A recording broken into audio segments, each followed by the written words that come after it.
Hi, I'm Enchanting Nubianette. Welcome back. And if you're new to my channel, welcome.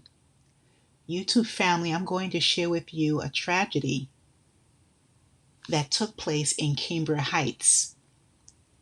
Now, this took place yesterday, September 22nd.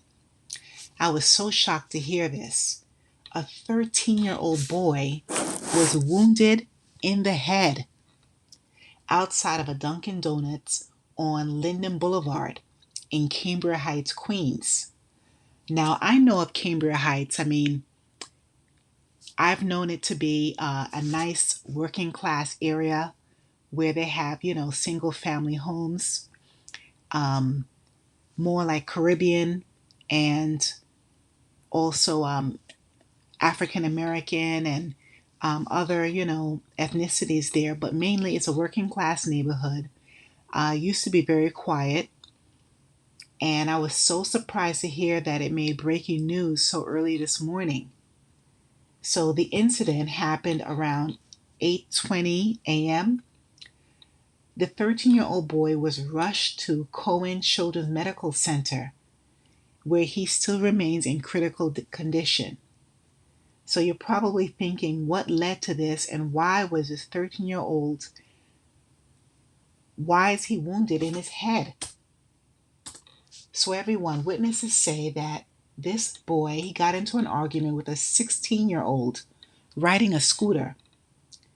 So that's when things escalated. This is before school. Somehow, the older teen, he had a weapon, a pew-pew. Let that sink in. This 16-year-old was rolling around Queens with a weapon early in the morning.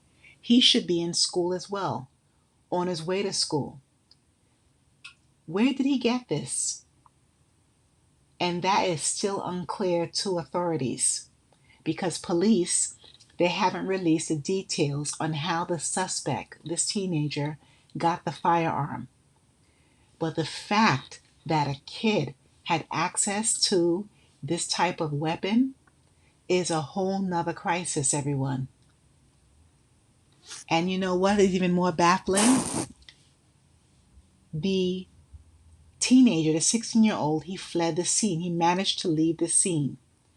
So the NYPD is on the lookout for a young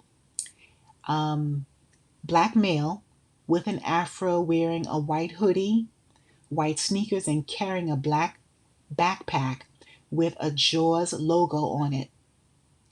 He is still at large. So he's 16. He cannot have his own apartment. He's hiding, most likely in someone's home. I would say, witnesses, I'm hoping that someone knows his identity. He's either probably hiding out at a relative's home or maybe friend's home. So no arrests have been made yet. No accountability has taken place. And the community, Cambria Heights, is definitely on edge. Back in the day, I knew of, a few people who were from Cambria Heights. But according to many people, the area is still maintained very well. There are people, of course, who are working class. However, there's been unfortunately a lot of activity, negative activity that has occurred on those main streets. And interestingly enough, I read in the paper or online that about over 10 years ago, there was another incident just like this. I think about 13 years ago, an incident took place similar to this, and that's why the street was named after that victim. So everyone, this is not just another headline. This is a child, someone's baby. He's not even a teenager. He's really just became a teenager, really. He's not even legal age. And he's fighting for his life because of this senseless violence. And the culprit is another kid. YouTube family, we're watching our youth spiral. And it's not just about policing. It's about access to these weapons that they definitely should not have. They cannot be registered. They're not registered for it. It's not even, I'm sure, is either is not legal, or it may be someone, maybe a older relative's weapon that this child has. Is definitely about a lot of trauma, and definitely a system that keeps failing us. It's a senseless violence. It's very sad that, young people are not coping when they have disagreements. As you know, years ago, those of you who are, over 30, over 35, you do have disagreements with your friends. However, you will, interact, play with your other friends, and then usually within that week, you and that person will make up again, sometimes within the same hour, a few hours, or definitely within a few days. You don't hold grudges like this, and you definitely don't think about just, causing this person to transition. Let me just say that on YouTube. That was not the thought when I was growing up. And it's such a shame that these young kids, have that thought process. And like I said, Cambria Heights is not that hardcore area like some other areas in New York City, you know. But, the thing is, I know this, this, that so many, the changes that have taken place have affected all areas, whether you're in New York City, whether you're even in the suburbs, or anywhere in this country. Unfortunately, many of the youth are raising themselves. They have parents that are working, or they have, parents that are hardly there. They're not keeping, watching them. They don't have good communication with them. And these kids, usually do not have an outlet when they have frustration, or even anyone to guide them to know this isn't right. This is not how you solve anything. And you need to build communication and work things out. Learn to have good coping skills, communication skills. And that's how you also, you know, um, have maturity. But unfortunately, no one is teaching these children. So, everyone, like I said again, weapons in the hands of children, it's extremely heart wrenching and scary. It's not a policy issue only, it's definitely a moral emergency. You know, I wonder, which adult, I'm just guessing, which adult is missing their weapon. And again, these weapons, if someone has it, if it's registered in their name, anyhow, it needs to be placed in an area where kids cannot get it, especially if you have teenagers in the home. So, everyone, we need answers, we need accountability, and we definitely need healing. And I am prayers up for that 13-year-old child.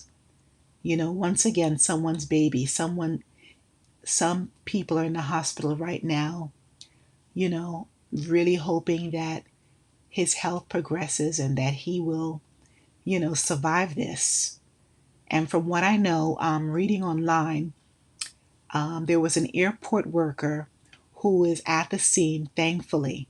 And that person, I believe is a female, she was with, the 13-year-old. And, his, of course, tears were coming down his eyes, just the shock of it all.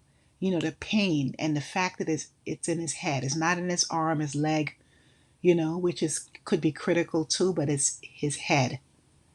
So thankfully, that adult, whoever you are, if you're listening, blessings to you, and um, thank you for being there, of course, with him and showing coverage and, helping him.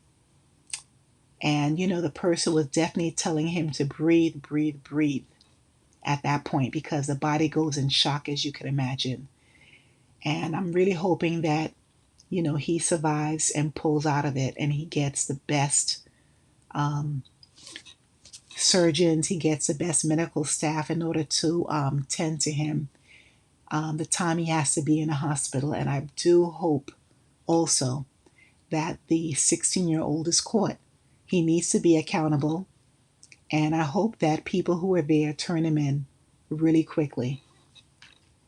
So, NYPD Crime Stoppers is taking anonymous tips, and you can call this number if you know any information. The number is 1-800-577-TIPS, TIPS. So, everyone, I just wanted to share with you, unfortunately, another incident that happens, here in the US. It's too constant, and I don't want to get used to it at all. Please drop a comment below. Maybe you're from this area. Maybe you heard this story today. Maybe you have an update as far as what happened. And thank you for watching.